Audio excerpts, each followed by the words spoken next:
Hello everyone, welcome to career gain. आज का हमारा टॉपिक है प्रोसेस ऑफ सोशलाइजेशन, समाजीकरण की प्रक्रिया।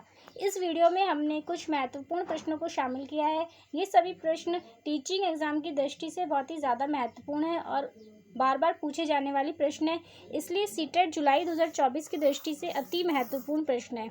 तो चलिए स्टार्ट करते हैं। सबसे पहले हम देख लेते हैं कि समाजीकरण की प्रक्रिया का क्या अर्थ है। तो समाजीकरण की प्रक्रिया के दौरान जो व्यक्ति है वो समाज के अनुकूल व्यवहार करना सीखता है, समाज के मूल्यों, मानदंडों, संस्कृति, प्रथाओं, रीति रिवाजों को सीखता है और अपने व्यवहार का परिमार्जन करता है तथा वह अपनी संस्कृति को एक पीढ़ी से दूसरी पीढ़ी में हस्तांतरित भी करता है। तो ये है समाजीकरण की प्रक्रिया। अब हम इस टॉपिक से रिलेटेड कुछ महत्वपूर्ण प्रश्नों को हल कर लेते हैं। तो आज का हमारा पहला प्रश्न है, अल्पवयस्क बच्चों के अधिगम में अभिभावकों की भूमिका होनी चाहिए। तो देखिए, अल्पवयस्क से अर्थ है 18 वर्ष से कम आयु के बच्चे, यानी किशोरावस्था के जो अंतर्गत आते हैं वे बच्चे। तो देखिए, जो किशोरावस्था है वो तनाव, तूफान और संघर्ष का काल है, हम जानते हैं। तो इसलिए उनके अधिगम में अभिभावकों को अग्र सक्रिय रहना चाहिए, ना तो निषेधात्मक होगा, ना संवेदनात्मक होगा, ना उदासीन होगा। इसलिए हमारा जो ऑप्शन बी है वो राइट आंसर है। नेक्स्ट क्वेश्चन है, क्वेश्चन नंबर 2, परिवार एक साधन है। परिवार शिक्षा का कैसा साधन है? अनौपचारिक शिक्षा का साधन है, औपचारिक शिक्षा का साधन है, गैर औपचारिक शिक्षा का साधन है या फिर दूरस्थ शिक्षा का साधन है? तो देखिए, जो अनौपचारिक शिक्षा के साधन है, अनौपचारिक शिक्षा के अंतर्गत ना तो पाठ्यक्रम होता है, ना समय होता है फिक्स, ना स्थान फिक्स होता है। तो परिवार जो है वो एक अनौपचारिक शिक्षा का साधन है। तो यहाँ पे ऑप्शन जो ए होगा वो हमारा राइट आंसर होगा। नेक्स्ट क्वेश्चन है, क्वेश्चन नंबर 3, निम्न में से कौन सी संस्था सामाजिक परंपराओं के हस्तांतरण में सबसे अधिक योगदान करती है? परिवार, विद्यालय, पड़ोस या इनमें से कोई नहीं? तो देखिए, जो परिवार है इसका सबसे ज़्यादा हस्तक्षेप रहता है सामाजिक परंपराओं में। तो हमारा जो ऑप्शन ए है वो राइट आंसर हो जाएगा। नेक्स्ट क्वेश्चन है, क्वेश्चन नंबर 4, सामाजिक अधिगम आरंभ होता है। सामाजिक अधिगम कैसे आरंभ होता है? अलगाव से, भीड़ से, संपर्क से या दृश्य श्रव्य सामग्री से? तो देखिए, जब समाज में लोग आपस में मिलेंगे तभी अधिगम आरंभ होगा, इसलिए संपर्क से आरंभ होता है। ऑप्शन जो सी है वो हमारा राइट आंसर है। नेक्स्ट क्वेश्चन है, क्वेश्चन नंबर 5, सामाजीकरण है सामाजिक मानदंडों में परिवर्तन, शिक्षक एवं पढ़ाए गए के बीच संबंध, समाज के आधुनिकीकरण की प्रक्रिया या समाज के मानदंडों के साथ अनुकूलन? तो देखिए, समाज के मानदंडों, समाज के रीति रिवाजों, इन सभी के साथ, मूल्यों के साथ अनुकूलन ही समाजीकरण है। तो ऑप्शन जो डी है वो हमारा राइट आंसर हो जाएगा यहाँ पर। नेक्स्ट क्वेश्चन है, क्वेश्चन नंबर 6, बच्चों में अच्छे चरित्र के निर्माण के लिए क्या आवश्यक है?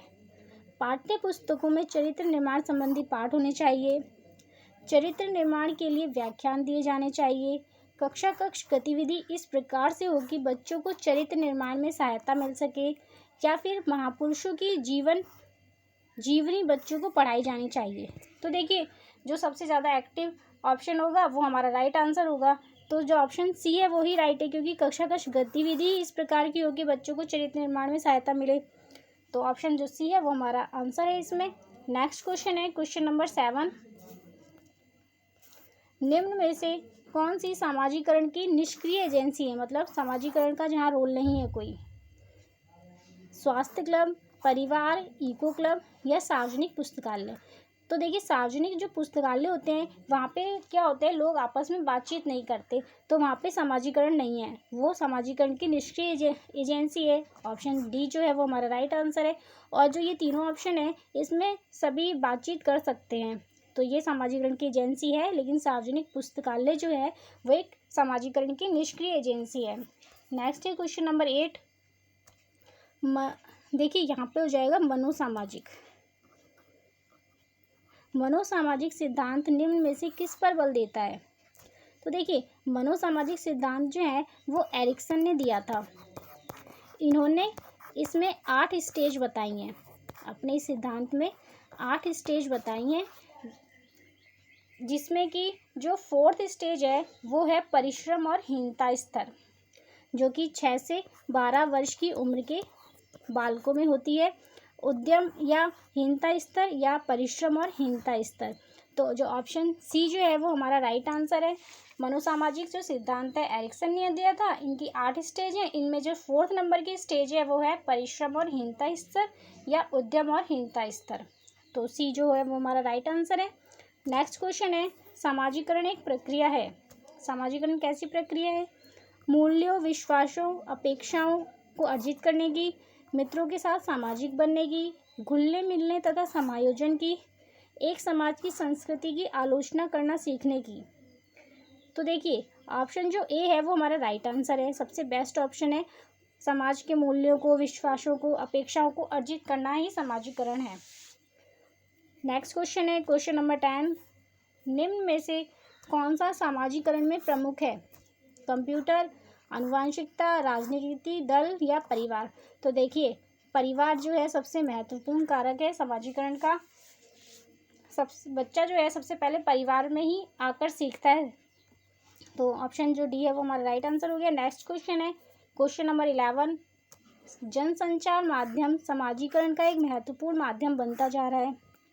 निम्न में से कौन सा सबसे उपयुक्त कथन है? हमारे पास यहाँ पे 4 ऑप्शन दे रखे हैं। सामाजिकरण केवल माता पिता और परिवार के द्वारा किया जाता है।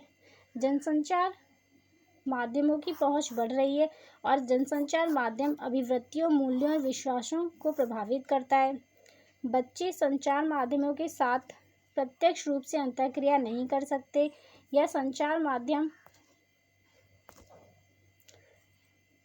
माध्यम पदार्थों के विज्ञापन और विक्रय के लिए एक अच्छा माध्यम है। तो देखिए क्वेश्चन के अनुसार हमारा जो ऑप्शन जो बी है वो राइट आंसर है। जनसंचार माध्यम क्या है पहुंच बढ़ती जा रही है और जो जनसंचार माध्यम है वो अभिवृत्तियों, मूल्यों और विश्वासों को प्रभावित कर रहे हैं। तो ऑप्शन जो बी हो गया वो हमारा राइट आंसर हो गया। नेक्स्ट क्वेश्चन है क्वेश्चन नंबर 12, सामाजिकरण की प्रक्रिया में शामिल नहीं है। हमें बताना है जो कौन सा कारक शामिल नहीं है। मूल्यों और विश्वासों का अर्जन करना, तो ये तो शामिल है। आनुवांशिक संचरण, देखिए आनुवांशिक संचरण शामिल नहीं है।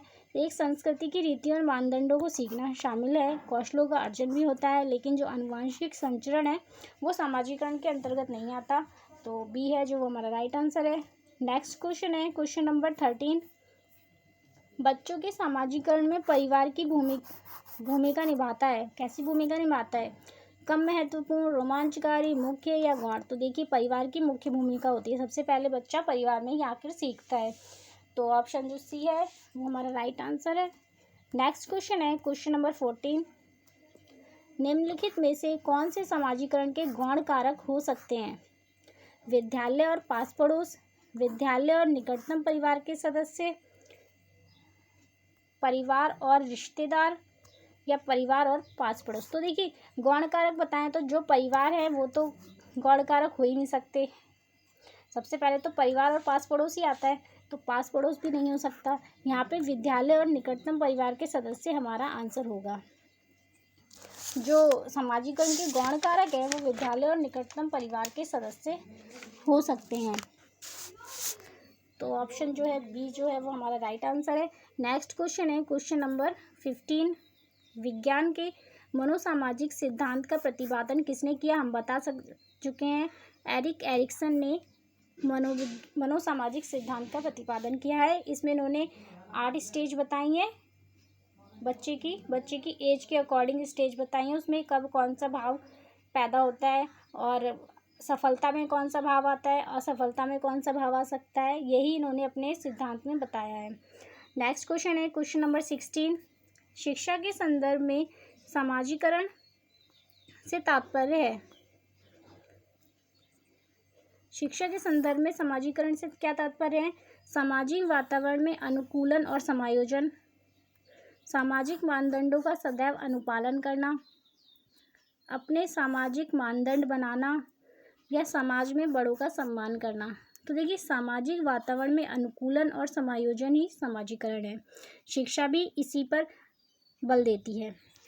तो नेक्स्ट क्वेश्चन है क्वेश्चन नंबर 17, सबसे अधिक ज्ञान और जटिल समाजीकरण होता है कब होता है? व्यक्ति के पूरे जीवन, किशोरावस्था के दौरान, पूर्व बाल्यावस्था के दौरान या प्रौढ़ावस्था के दौरान। तो देखिए सबसे जीवन का कठिन काल किशोरावस्था है। इसी अवस्था में सबसे जटिल समाजीकरण होता है। तो ऑप्शन जो बी है वो हमारा राइट आंसर है। नेक्स्ट क्वेश्चन है क्वेश्चन नंबर 18। ये आज का लास्ट क्वेश्चन है हमारा। एक शिक्षक विद्यार्थियों में सामाजिक मूल्यों को विकसित कर सकता है। कैसे विकसित कर सकता है? महान व्यक्तियों के बारे में बोलकर, अनुशासन की अनुभूति को विकसित करके, आदर्श रूप से में बर्ताव करके या उन्हें अच्छी कहानियाँ सुनाकर। तो देखिए जब टीचर ही हमारे सामने बच्चों के सामने आदर्श रूप से बर्ताव करेगा तो वो सबसे ज़्यादा अफेक्टिव होगा। तो जो ऑप्शन यहाँ पे सी ऑप्शन जो है वो हमारा राइट आंसर है। और एक या फिर इसकी जगह अगर ये होता कि कक्षा गतिविधियाँ ऐसे कर दिए जाएँ तो वो भी हमारा राइट आंसर होता। तो यहाँ पे ऑप्शन सी जो है वो हमारा राइट आंसर है। आदर्श रूप से अगर टीचर बर्ताव करेगा तो सामाजिक मूल्यों को विकसित कर सकता है अपने विद्यार्थियों में। तो आज का सेशन समाप्त होता है। अगर आपको हमारा वीडियो क्वालिटेटिव लगा हो तो हमारे वीडियो को लाइक एंड सब्सक्राइब कीजिए, हमारे चैनल को सब्सक्राइब करिए। Thank you.